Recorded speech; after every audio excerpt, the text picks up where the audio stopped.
മഹാലക്ഷ്മി സീരിയലിൻ്റെ പുതിയൊരു എപ്പിസോഡിൻ്റെ promo review വിശേഷങ്ങളിലേക്ക് എല്ലാവർക്കും സ്വാഗതം. അങ്ങനെ നമ്മളുടെ മഹാലക്ഷ്മി ആണെങ്കിൽ വളരെ മോശം അവസ്ഥയിൽ തന്നെയാണ് ഹോസ്പിറ്റലിൽ കിടക്കണത്. മഹാലക്ഷ്മിക്ക് ശ്വാസം കിട്ടാൻ ബുദ്ധിമുട്ടുള്ളതുകൊണ്ട് തന്നെ ഓക്സിജൻ മാസ്ക് ഒക്കെ വെച്ച് കൊടുത്തിട്ടാണ് കിടത്തിയിരിക്കുന്നത്. ഡോക്ടർ നഴ്സുമാരോട് പ്രത്യേകം പറയുന്നുണ്ട്, ശ്വാസത്തിന് ബുദ്ധിമുട്ടുണ്ട്, അത് ഏറ്റവും കൂടുതൽ ബാധിക്കുന്നത് അമ്മയേക്കാൾ അധികമായിട്ട് കുഞ്ഞിനെ ആയിരിക്കും, അതുകൊണ്ട് നിങ്ങൾ എപ്പോഴും ശ്രദ്ധിക്കണം, എന്തെങ്കിലും മാറ്റം ഉണ്ടായാൽ അപ്പം എന്നെ അറിയിക്കണമെന്നും പറഞ്ഞുകൊണ്ട് പോകുന്നുണ്ട്.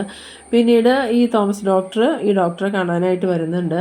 തോമസ് ഡോക്ടറുടെ സഹോദരിയാണ് മഹാലക്ഷ്മിയെ നോക്കിക്കൊണ്ടിരിക്കുന്ന ഡോക്ടർ എലിസബത്ത്. അപ്പോൾ തോമസ് ഡോക്ടർ ചോദിക്കുന്നുണ്ട്, എലിസബത്തെ, മഹാലക്ഷ്മിക്ക് ഇപ്പോൾ എങ്ങനെയുണ്ടെന്ന് ചോദിക്കുമ്പം ആ കുട്ടിയുടെ കണ്ടീഷൻ വളരെ മോശം, ഈ കണ്ണൻ്റെ പെരുമാറ്റം കൊണ്ടാണ് ഇപ്പോൾ ഈ കുട്ടി ഇങ്ങനെ അയക്കണേ, കണ്ണൻ എന്താ ഇങ്ങനെ പെരുമാറണേ, നേരത്തെ കണ്ണനെ പരിചയപ്പെടുമ്പോഴൊക്കെ നല്ല പക്വതയുള്ള ഒരു പയ്യനായിട്ടാണ് തോന്നിയിരുന്നത്, ഇപ്പോൾ നേരെ തിരിഞ്ഞ് മഹാലക്ഷ്മിയോട് ഈ മോശം രീതിയിൽ പെരുമാറിയത് കൊണ്ടാണ് മഹാലക്ഷ്മിക്ക് ഈ ഒരു അവസ്ഥ വന്നത്.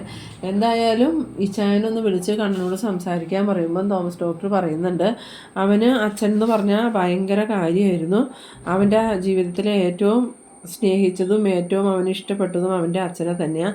ആ അച്ഛൻ്റെ കാര്യത്തിൽ ഇങ്ങനെ ഒരു പ്രശ്നം ഉണ്ടായപ്പം അവനക്കത് താങ്ങാൻ പറ്റിയിട്ടുണ്ടാവില്ല എന്ന് പറയുമ്പം ഡോക്ടർ പറയുന്നുണ്ട്, എന്തായാലും അച്ഛൻ മരിച്ചു പോയി, ഇനി അച്ഛൻ തിരിച്ചു വരില്ല, പക്ഷേ മരിച്ചു പോയ അച്ഛൻ്റെ പേരിൽ കണ്ണനിപ്പോൾ നശിപ്പിക്കാൻ പോകുന്നത് 2 ജീവന്, അത് നമുക്ക് ഒരിക്കലും അംഗീകരിച്ചു കൊടുക്കാൻ പറ്റില്ല. എത്രയും പെട്ടെന്ന് ഈ ചായൻ കണ്ണനെ വിളിച്ചൊന്ന് സംസാരിക്കുന്നു. അന്നേരം തോമസ് ഡോക്ടർ പറയുന്നുണ്ട്, എന്തായാലും മഹാലക്ഷ്മിയുടെ എല്ലാ കാര്യങ്ങളും അപ്പം അറിയാൻ വേണ്ടിയിട്ടാണ് ഞാൻ എലിസബത്തിൻ്റെ അടുത്ത് തന്നെ വരാൻ പറഞ്ഞത്, എന്തായാലും അതുകൊണ്ട് എനിക്ക് കാര്യങ്ങളൊക്കെ അറിയാൻ പറ്റിയില്ലോ എന്നും പറഞ്ഞുകൊണ്ട് ഞാനിപ്പോൾ തന്നെ കണ്ണനെ വിളിച്ച് സംസാരിക്കാമെന്നും പറഞ്ഞ് തോമസ് ഡോക്ടർ റൂമിൽ നിന്ന് ഇറങ്ങി പോകുന്നുണ്ട്. പുറത്തേക്ക് വരുന്ന സമയത്ത് നമ്മളുടെ അനന്തു ലേഹി അവിടെ നിൽക്കുന്നുണ്ട്. അനന്തു ലേഹിയും തോമസ് ഡോക്ടറെ കണ്ടതും ഡോക്ടർ എന്താ പറഞ്ഞതെന്ന് ചോദിച്ചുകൊണ്ട് അവരുടെ അടുത്തേക്ക് ചെല്ലുമ്പോൾ ഡോക്ടർ പറയുന്നുണ്ട്, മഹാലക്ഷ്മിയുടെ കണ്ടീഷൻ ഇത്തിരി മോശം, ഇപ്പോഴത്തെ സാഹചര്യം കൊണ്ട് ടെൻഷനൊക്കെ ഒരുപാട് കൂടിയതുകൊണ്ടാണ് ഇങ്ങനെ സംഭവിച്ചത്, എന്തായാലും കണ്ണൻ വന്നാലേ അതിനൊരു പരിഹാരം ഉണ്ടാവുള്ളൂ. അങ്ങനെ അനന്തു പറയുന്നുണ്ട്, ഞങ്ങൾ കണ്ണനെ വിളിച്ചായിരുന്നു, പക്ഷേ കണ്ണൻ ഫോൺ എടുത്തില്ല എന്ന് പറയുമ്പം നിങ്ങളോടിപ്പോൾ ദേഷ്യമില്ല, അതുകൊണ്ടായിരിക്കും, എന്തായാലും ഞാൻ വിളിച്ചാൽ അയാൾ ഫോൺ എടുക്കാതിരിക്കില്ല, ഞാനൊന്ന് വിളിച്ച് നോക്കട്ടെ എന്നും പറഞ്ഞ് തോമസ് ഡോക്ടറാണ് ഈ ഫോൺ എടുത്ത് വിളിക്കുന്നുണ്ട്. ഇതേ സമയം നമ്മളുടെ കണ്ണനാണെങ്കിൽ ആകെ ടെൻഷനിലാണ്.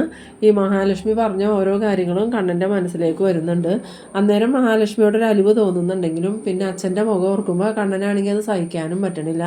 എന്നിട്ട് മനസ്സിൽ പറയുന്നുണ്ട്, എന്നെ മനഃപൂർവ്വം എല്ലാവരും ചതിക്കുമായിരുന്നു, ഇനി ഞാൻ ആരെയും വിശ്വസിക്കില്ല എന്നൊക്കെ ഇങ്ങനെ പറഞ്ഞുകൊണ്ടിരിക്കുന്ന സമയത്താണ് ഫോൺ ബെല്ലടിക്കണത്. വേഗം തന്നെ ഫോൺ എടുത്ത് നോക്കുമ്പോൾ തോമസ് ഡോക്ടറാണ് കണ്ടതും തോമസ് ഡോക്ടറാണല്ലോ വിളിക്കണത്, ഇപ്പോൾ എന്തിനായിരിക്കുമോ, ഇപ്പോൾ ട്രീറ്റ്മെൻറ്റിൻ്റെ സമയമൊന്നുമല്ലല്ലോ, എന്തായാലും ഫോൺ എടുക്കാമെന്നും പറഞ്ഞുകൊണ്ട് ഫോൺ അറ്റൻഡ് ചെയ്തതും കണ്ണാ നീ എവിടെയാണെന്ന് ചോദിക്കുന്നു. അന്നേരം കണ്ണൻ പറയുന്നുണ്ട്, ഞാനിപ്പോൾ ഓഫീസിലുണ്ട്, എന്താ സാറേ എന്ന് ചോദിക്കുമ്പോൾ താൻ അത്യാവശ്യമായിട്ട് ആസ്പത്രി വരെ വരണം, എന്താ പ്രശ്നം, അവിടെ എന്തെങ്കിലും പ്രശ്നമുണ്ടോ എന്ന് ചോദിക്കുമ്പോൾ വേറെ പ്രശ്നമൊന്നുമില്ല, മഹാലക്ഷ്മി ഇവിടെ ആസ്പത്രിയിൽ അഡ്മിറ്റാണ്, അതും ICUവിൽ, അയാളുടെ കണ്ടീഷൻ ഇത്തിരി മോശം, ഇനിയിപ്പോൾ അയാൾക്ക് ജീവിതത്തിലേക്ക് തിരിച്ചു വരണമെങ്കിൽ കണ്ണൻ്റെ സാമീപ്യം ആവശ്യമാണ്, അതുകൊണ്ട് തനിക്ക് ഇവിടെ വരെ ഒന്ന് വരാൻ പറ്റുമെങ്കിൽ താനൊന്ന് വാന്ന്. അത് കേട്ടതും കണ്ണനാണെങ്കിൽ ഇങ്ങനെ ആകെ ഷോക്കായി പോകുന്നുണ്ട്.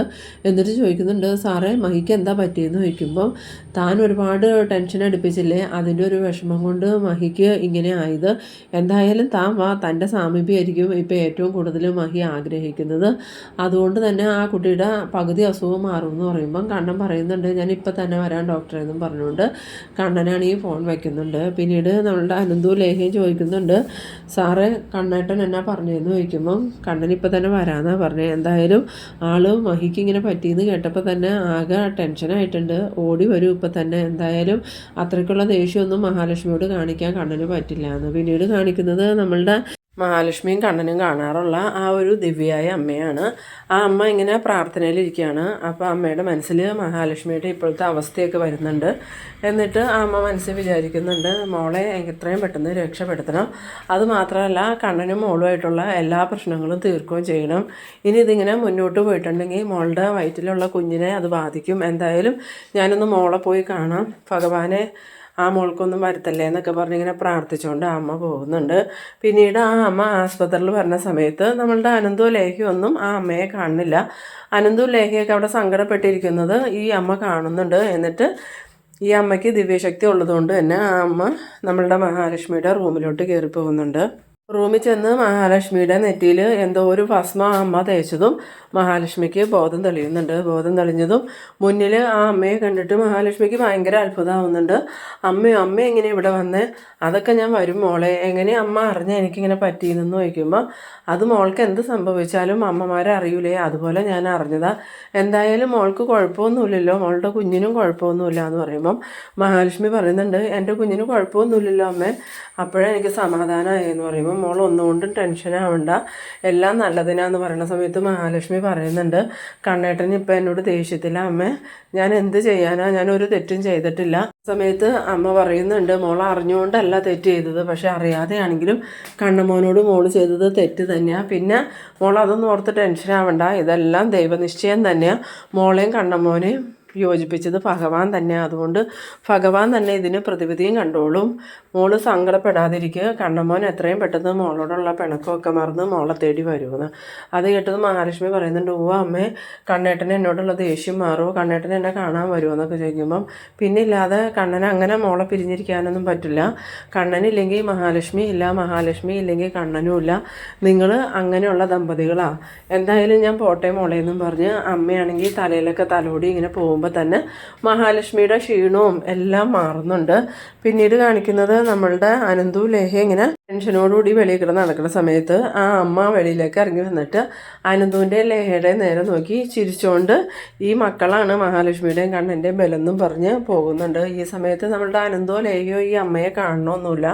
ലേഹ എന്നിട്ട് അനന്തുവിനോട് പറയുന്നുണ്ട് കണ്ണേട്ടനെ ഇതുവരെ കണ്ടില്ലല്ലോ എന്ന് പറയുമ്പം ഈ തോമസ് ഡോക്ടർ വന്നിട്ട് പറയുന്നുണ്ട് ടെൻഷൻ ആവാതിരിക്കുക, കണ്ണൻ എന്തായാലും വരാതിരിക്കില്ല.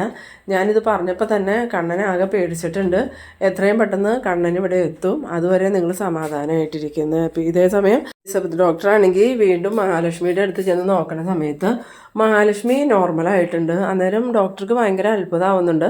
എന്നിട്ട് ഡോക്ടർ ചോദിക്കുന്നുണ്ട് ഇത്ര പെട്ടെന്ന് എങ്ങനെയാണ് മഹാലക്ഷ്മി ഓക്കെ ആയേ, മഹാലക്ഷ്മിയുടെ എല്ലാ കാര്യങ്ങളും നോർമലായിട്ടുണ്ടല്ലോ, ഞാൻ ആകെ പേടിച്ചിരിക്കുമായിരുന്നു, അമ്മയ്ക്കും കുഞ്ഞിനും ഒരു ആപത്തും വരല്ലേ എന്ന് പ്രാർത്ഥിച്ചുകൊണ്ടിരിക്കുമായിരുന്നു എന്ന് പറയുമ്പോൾ മഹാലക്ഷ്മി പറയുന്നുണ്ട് അത് എല്ലാവരുടെയും പ്രാർത്ഥനയുടെ ഫലമായിരിക്കും, എന്തായാലും എനിക്കിപ്പോൾ കുഴപ്പമൊന്നും തോന്നണില്ല ഡോക്ടറേന്ന്. ഈ സമയത്താണ് നമ്മളുടെ കണ്ണൻ അങ്ങോട്ട് വരുന്നത്.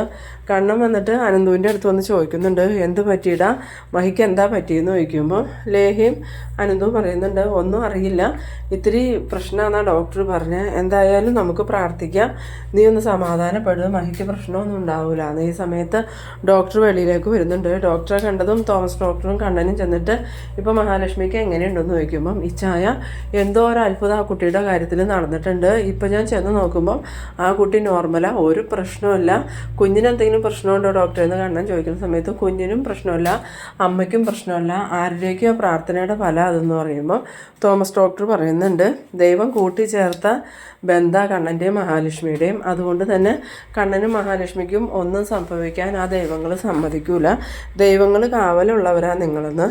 അത് കേട്ടതും കണ്ണനാണെങ്കിൽ ഭയങ്കര കുറ്റബോധമൊക്കെ തോന്നുന്നുണ്ട്. അതുകൊണ്ട് കണ്ണൻ പറയുന്നുണ്ട് ഞാൻ കാരണം അയാൾക്ക് എങ്ങനെ സംഭവിച്ചത്, ഇന്ന് അയാൾ എന്നെ കാണാനായിട്ട് ഓഫീസിൽ വന്നിരുന്നു, അപ്പം ഞാൻ അയാളോട് വളരെ മോശമായിട്ടാണ് സംസാരിച്ചതെന്ന് പറയുമ്പം അനന്ത് പറയുന്നുണ്ട് മഹി ഇതൊന്നും ഞങ്ങളോട് പറഞ്ഞില്ല, മഹി എന്തോ തീരുമാനിച്ചുറപ്പിച്ച് പുറത്തേക്ക് പോയി, പക്ഷെ തിരിച്ചു വന്നതും മഹി വീടിൻ്റെ മുറ്റത്ത് എത്തിയതും ബോധം കെട്ട് വീഴുമായിരുന്നു, വീടിൻ്റെ മുറ്റത്ത് വെച്ച് സംഭവിച്ചതുകൊണ്ട് മഹിക്ക് വേറെ ആപത്തൊന്നും സംഭവിച്ചില്ല, എത്രയും പെട്ടെന്ന് ഞങ്ങൾക്ക് ആസ്പത്രിയിൽ കൊണ്ടുവരാൻ പറ്റി, പക്ഷേ നിന്നെ കാണാനാ മഹി വന്നതെന്ന് ഞങ്ങൾക്ക് അറിയില്ലായിരുന്നു എന്ന് പറയുമ്പം കണ്ണൻ പറയുന്നുണ്ട് എന്നെ കാണാനാ വന്നേ, സംഭവിച്ച കാര്യങ്ങളെല്ലാം മഹി എന്നോട് തുറന്നു പറഞ്ഞു എന്ന്. അന്നേരം അനന്ത് പറയുന്നുണ്ട് അതേതായാലും നന്നായി, നിനക്ക് മഹിയോട് പൊറുക്കാൻ പറ്റില്ലടാ, അവൾ അറിഞ്ഞുകൊണ്ടൊരു തെറ്റും ചെയ്തിട്ടില്ലല്ലോ എന്ന് പറയുമ്പോൾ കണ്ണൻ പറയുന്നുണ്ട് ഇപ്പം നമുക്കതിനെക്കുറിച്ചൊന്നും സംസാരിക്കണ്ട, എന്തായാലും എനിക്ക് മഹിയൊന്ന് കാണണം. അന്നേരം ഡോക്ടറുടെ അടുത്ത് എന്നിട്ട് അനന്ത് പറയുന്നുണ്ട് കണ്ണന് മഹാലക്ഷ്മി ഒന്ന് കാണാൻ പറ്റുമോ ഡോക്ടറെ എന്ന് ചോദിക്കുമ്പോൾ അതിനെന്താ കയറി കണ്ടോ, ഇപ്പം ആ കുട്ടിക്ക് കുഴപ്പമൊന്നുമില്ല, പിന്നെ കണ്ണൻ ചെന്നിട്ട് മഹിയോട് മോശമായിട്ടൊന്നും പെരുമാറരുത്, സ്നേഹമായിട്ട് പെരുമാറണം, കണ്ണൻ്റെ സാമീപ്യമായിരിക്കും ആ കുട്ടി ഇപ്പം ഏറ്റവും അധികം ആഗ്രഹിക്കണേന്ന്. അങ്ങനെ കണ്ണനാണെങ്കിൽ മഹാലക്ഷ്മിയുടെ റൂമിലോട്ട് കയറി പോകുന്നുണ്ട്. ഈ സമയത്ത് മഹാലക്ഷ്മി ഇങ്ങനെ കണ്ണടച്ച് ആ അമ്മ വന്ന് പറഞ്ഞ കാര്യങ്ങളും അതുപോലെ അമ്മ തലയിൽ തലോടി പോയ ആ കാര്യങ്ങളൊക്കെ ഇങ്ങനെ ഓർത്ത് ചിരിച്ചുകൊണ്ട് കിടക്കുന്ന സമയത്ത് കണ്ണൻ ചെന്നിട്ട് മഹീന്നും പറഞ്ഞ് വിളിക്കുമ്പോൾ മഹാലക്ഷ്മിക്ക് തോന്നുന്നത് സ്വപ്നം കാണുന്നതാണെന്നാ. എന്നിട്ട് വീണ്ടും കണ്ണൻ മഹി മഹി എന്നും പറഞ്ഞ് വിളിക്കുന്ന സമയത്ത് മഹാലക്ഷ്മി ആണെങ്കിൽ കണ്ണ് തുറന്ന് നോക്കുന്നുണ്ട്. സമയത്ത് കണ്ണനെ കണ്ടതും മഹാലക്ഷ്മിക്ക് സങ്കടവും സന്തോഷമൊക്കെ ഒരുപോലെ വരുന്നുണ്ട്. എന്നിട്ട് മഹാലക്ഷ്മി കരഞ്ഞുകൊണ്ട് കണ്ണേട്ടൻ വന്നോ, മഹി തനിക്ക് എന്താ പറ്റിയെന്ന് ചോദിക്കുമ്പോൾ എനിക്കറിയില്ല കണ്ണേട്ടാ, അനന്തേട്ടൻ്റെ വീടിൻ്റെ മുറ്റത്ത് ചെന്ന് ഇറങ്ങിയതും എനിക്ക് തല കറങ്ങണ പോലെ തോന്നി. പിന്നെ എനിക്കൊന്നും ഓർമ്മയില്ല. പിന്നെ ഞാൻ ബോധം തെളിയുമ്പം ഞാനിവിടെ ഈ ആസ്പത്രിയിലെ കട്ടലിലായിരുന്നു. അത് കേട്ടതും കണ്ണൻ പറയുന്നുണ്ട്, തനിക്കും കുഞ്ഞിനും ആപത്തൊന്നുമില്ലല്ലോ, അതുകൊണ്ട് തന്നെ എനിക്ക് സമാധാനമായി. ഇല്ലെങ്കിൽ തനിക്ക് എന്തെങ്കിലും സംഭവിച്ചായിരുന്നെങ്കിൽ ഞാൻ അതോർത്ത് ജീവിതകാലം മുഴുവൻ കരയേണ്ട വന്നേനെന്ന് പറയുമ്പോൾ അതൊന്നും കുഴപ്പമില്ല കണ്ണേട്ടാ, എല്ലാവർക്കും തെറ്റുകൾ പറ്റുമല്ലോ. എന്തായാലും കണ്ണേട്ടന് എന്നോടുള്ള ദേഷ്യമൊക്കെ മാറിയില്ലേ, അത് തന്നെ എനിക്ക് സമാധാനമായി എന്ന് പറയുമ്പോൾ കണ്ണനാണെങ്കിൽ പെട്ടെന്ന് തന്നെ ഈ അച്ഛൻ്റെ മുഖം ഓർമ്മ വരുന്നുണ്ട്. ആ ഒരു ഓർമ്മ വന്നതോടുകൂടി കണ്ണൻ്റെ മുഖം ദേഷ്യത്തോടുകൂടി ഇങ്ങനെ നിൽക്കുന്ന ആ ഒരു സീനിലാണ് ഈ എപ്പിസോഡ് അവസാനിക്കുന്നത്. അപ്പോൾ നിങ്ങൾ എൻ്റെ വീഡിയോ ആദ്യമായി കാണുന്നവരാണെങ്കിൽ ചാനലൊന്ന് സബ്സ്ക്രൈബ് ചെയ്യാനും ഇഷ്ടമായാൽ ലൈക്ക് ചെയ്യാനും ഷെയർ ചെയ്യാനും മറക്കരുത്. അപ്പോൾ ഇതുപോലെ ഇൻട്രസ്റ്റിംഗ് ആയിട്ടുള്ള അടുത്തൊരു എപ്പിസോഡുമായി നമുക്ക് വീണ്ടും കാണാം. അതുവരേക്കും ബൈ ബൈ.